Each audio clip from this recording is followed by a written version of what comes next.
উত্তর আরব সাগরে পাকিস্তানের আয়োজনে শুরু হয়েছে নবম বহুজাতিক নৌমহড়া আমান ২৫। এই মহড়ায় অংশ নিচ্ছে বিশ্বের বিভিন্ন দেশের নৌবাহিনী, যার মধ্যে বাংলাদেশ, চীন, যুক্তরাষ্ট্র, Indonesia, Iran, Japan, Malaysia, Sri Lanka, সংযুক্ত আরব আমিরাত ও ওমানের নৌবাহিনী উল্লেখযোগ্য।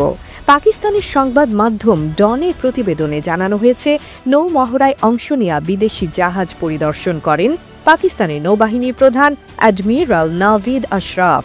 পরিদর্শনকালে তিনি বলেন, এই মহড়া আঞ্চলিক সামুদ্রিক নিরাপত্তা জোরদার করবে এবং অংশগ্রহণকারী নৌবাহিনীর মধ্যে সমন্বয় ও সহযোগিতা বৃদ্ধি করবে। পাকিস্তান সমুদ্র নিরাপত্তা বজায় রাখতে সহযোগিতামূলক প্রচেষ্টায় বিশ্বাসী।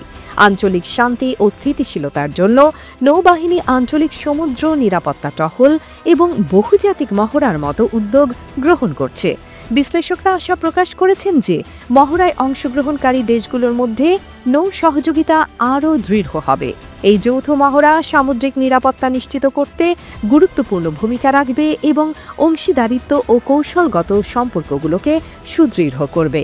পাকিস্তানি নৌবাহিনী প্রধান মন্তব্য করেছেন, বহুজাতিক নৌ মহড়াগুলো আঞ্চলিক শান্তি ও সমৃদ্ধির অভিন্ন লক্ষ্য অর্জনে গুরুত্বপূর্ণ ভূমিকা পালন করবে। AB news desk report.